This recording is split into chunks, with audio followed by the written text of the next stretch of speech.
Hey, welcome back. Another day, another vlog. Good to have you all back, and welcome to the channel for your first time listeners, watchers, or if you're over from Instagram. Great news, we're back. Instagram is back. Never heard from Instagram. They never contacted me after filing multiple complaints, but I have access again, so what do? It's a little bit tricky. So this week I can do a little bit of a panorama run on Insta. I've got a heap there from the South Coast trip in the last, I guess, week or a few days at least. So I want to try and get them up, and because they take up a lot of space on my phone, it's easier to sort through the others then instead of 5 or 7 shots. Trying to get them all so I don't miss one. So I want to get those up. There's some there I would definitely want to get done, and so they should be pretty good. I do like the fact I've worked out how to do it thanks to PH Learn on YouTube. Go and watch his channel if you want to learn out some Photoshop tricks. He's pretty switched on and really good at sort of getting a message across and explaining it simple for us dumb people. So PH Learn, if you're looking for some tips in Photoshop or can't work out something, go check out his channel. Really good. He showed me how to do that Instagram, break them up into panoramas so they're nice and seamless, and it makes a big difference. So yeah, shout out to him. Thank you for that little tip. So yeah, a bit happening there on that. Back to work tomorrow, first time in about 6 weeks or 7 weeks, I think it is. 8 weeks now. Well, maybe longer. Yeah, I think it's like 8 weeks or 9 weeks. Bit crazy. World's totally different now, so just got to get used to it, I guess. Looking actually forward to get into this, I guess, normal daily stuff instead of just being stuck in the room editing all day. You'd think doing photography, that'll be awesome. After a while, you sort of just need a break just to switch off. Been going since I've got to site on Saturday. I've been doing heaps of exercise, which has been awesome. Super stoked about that. I'm going as soon as I finish the show today, I'll be going for another walk, doing about 5Ks today. My body feels heaps better for it. Locked up in the room for 2 weeks with no exercise, not even being able to leave the room is pretty insane. So it's been really enjoyable just being able to get out and actually just see the sun. I hadn't seen the sun, I think, for about 12 days when I was in lockup. So a little interesting in that regards. September is about to kick off in the next few days. We're going to starting to get a few releases coming out. We've got Canon should be next week. We've got DJI coming up. Where's my little list of paper stuff? We've got DJI's coming up, the OM5. That's tomorrow at 11 p.m. That'll be Eastern Coast time, so it's at about 9 o'clock in Perth time. So just be aware of that. There's some heaps. This month is going to be massive. So at the moment, it's a little bit slow.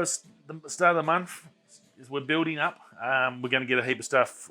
We've got new Dana boots coming out on the 16th of 9th from the new James Bond film. There's a new model of them coming out. Pretty keen on checking out what they look like. Big fan of Dana boots. Wear them wherever I hike and basically in everything. I've got like 6-7 pairs now. I only wear Dana now. Even my thongs are Dana. But so go check them out if you are looking for some decent hiking shoes. I can thoroughly recommend them. I've abused and trashed my shoes here. Let me just show you. Oh, do I have them here? These are my Caprines, which I've had. You would have seen the video if you're a fan of the channel. I've worn these all through here and just crushed them, and they still are super comfy and still do a great job. So go check them out. But they've got a James Bond boot coming out on the 16th of the 9th, the new one for the new movie. It's actually how I found them, the company, when Daniel Craig first wore them, and Mountain Light 2 a few years ago. And so definitely stuff like that. We've got Apple coming out. Is going to be probably around the 20th of the month, 22nd, around that sort of date. If it doesn't get pushed back, we're waiting to hear on a locked in. We should hear in the next week a locked in date for that as well. Canon's going to be a big one. Is it going to just be the R3 and a couple lenses, or is it going to be 4 or 5 or 6 lenses? How are they going to do their release? We are due to have a heap of lenses released by them this year. Are they going to have one big event, or is it just going to be drip fed throughout the rest of the 6 months? So see how we go. But lots happening in regards to tech, photography, and all sorts of other fun stuff this month. So yeah, good time to subscribe. Hit that bell so you can stay tuned and see what else is coming out. Now, first up, we're going to talk about Canon rumors. There's a new, or not a new lens. Let me just turn that down a bit. I need something to be able to adjust the volume. Now, Canon rumors are saying Venus Optics, they do Laowa lenses. We're an affiliate with Laowa. They make amazing lenses. Very, very cool. Not your cheap entry-level ones, but they're definitely high-end glass, but very, very good quality. They've built a fantastic reputation as making high-quality lenses, zero distortion lenses, so super wide angles with nice straight lines. Probably their most famous lens, which is the I call it the anteater lens. You've seen it on the thumbnail. Looks like a giant straw, but if you sort of, I guess if you think about it, what it does, it's a macro lens, but with its shape, it's perfect for getting in and doing crazy stuff with video and photography. Obviously, photography, that's what it was built for the macro side, but what it can do with video, you would have seen, without a doubt, at some stage on TV, an ad that uses that lens either to get through cans or in through book pages and all those sorts of tricky shots. This lens is a beast. Now, they've just announced they've released a RF mount version of that, so no more do you need an adapter. If you've got a Canon RF mount body, you can now go and buy the actual anteater lens directly straight mount to your body. So that's pretty cool. $1,600. It's by no way means a cheap lens, but it has some insane technology in it.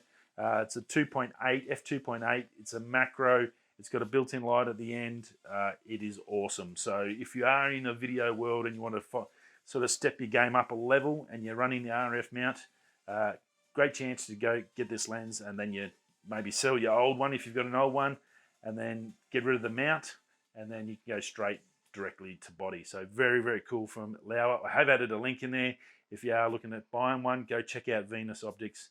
Laowa, that's the major company, Venus Optics. And yeah, there's a bit of an affiliate fee with that one, so, or link up. So that does help out the channel. So appreciate that. Now, BMW has, the German auto shows on at the moment, all the new tech, the concept cars and all that. Super interesting one out. And I was checking out Supercar Blondie on it, and it's a really interesting car. Obviously, it's a concept.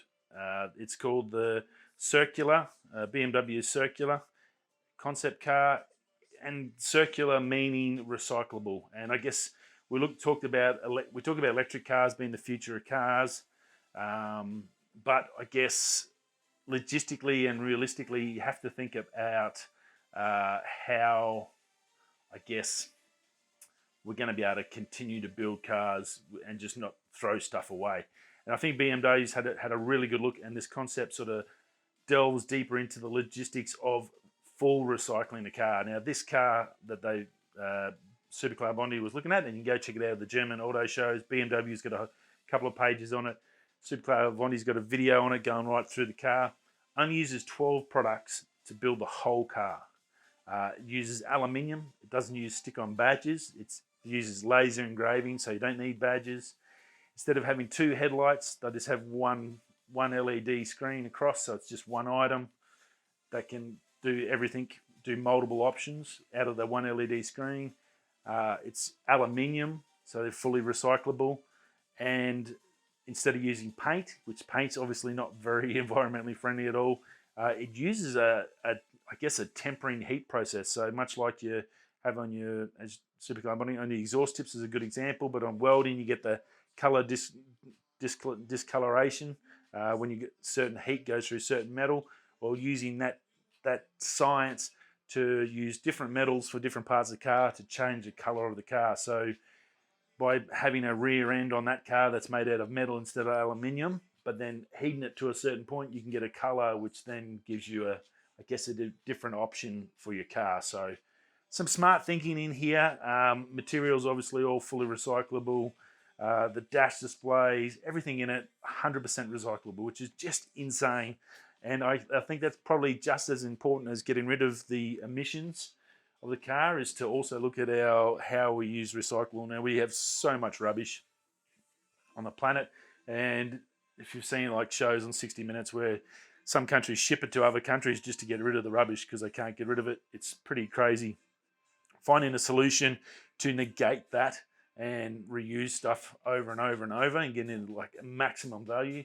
Obviously, at some stage, it breaks down too far that you can reuse it, but minimizing our footprint on the planet would be a great advantage to all people as well as to business. It saves them a lot of costs if they can just reuse the stuff, trade your car in, they take the stuff off it that they need, they can recycle, and then blah, blah, blah, those sorts of things. So I think it all down the track, it's definitely going to go into that as well as electric.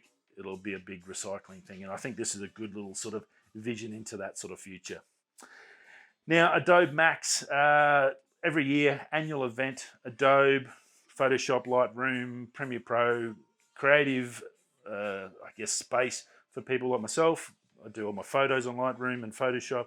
I do all my video on Premiere Pro. I buy the package and then I get everything covered. So it's just one price and I can do whatever, I can basically do whatever I need to do. So it makes it really good in that regards. Now, every year, or up until a couple of years ago, every year they used to do a, I guess all their ambassadors, all their super smart trick people would get together and they'd have a big show and talk about what's good and what's bad and how it's all going. And well, it's called Adobe Max. Well, the last 2 years, because of COVID, they've made it free and online. So that is awesome. Here we go again. 2021's version is up. It's coming on October the 27th and 28th of this year. You can register now. You can book in to get reminders for each event. Put in what you're interested about. If you want to learn about Photoshop, if you want to learn about Lightroom, whatever you're into in the Adobe, I guess, atmosphere, you can go on there and get people at the top of their class, brilliant minds, to give you ideas and ways to make yourself better and get better. I think it's a great idea because reading books and manuals ain't my thing. I think a lot of people are visual in the way they can watch someone do something and then it's easier to copy than to try and read about it and try and understand words and then translate that into actual motion. So I think it's a great way to do it, and I think it's awesome that Adobe has opened it up and made it like just a free event. It's basically free training and it's pretty hard to knock that back. So you can pre-register now. If you've got Adobe and you've got the cloud suite, just go up to that and you should be able to link through. Or you've probably already had an email anyway, but if you haven't, go check out adobe.com and you'll be able to source it and sign yourself up. So it should be a bit of fun. Other than that, working on this week's video, and it's a good one because we're back in the Pilbara. So I'm out testing the EF 24mm, which is actually gone now. I'm that far behind.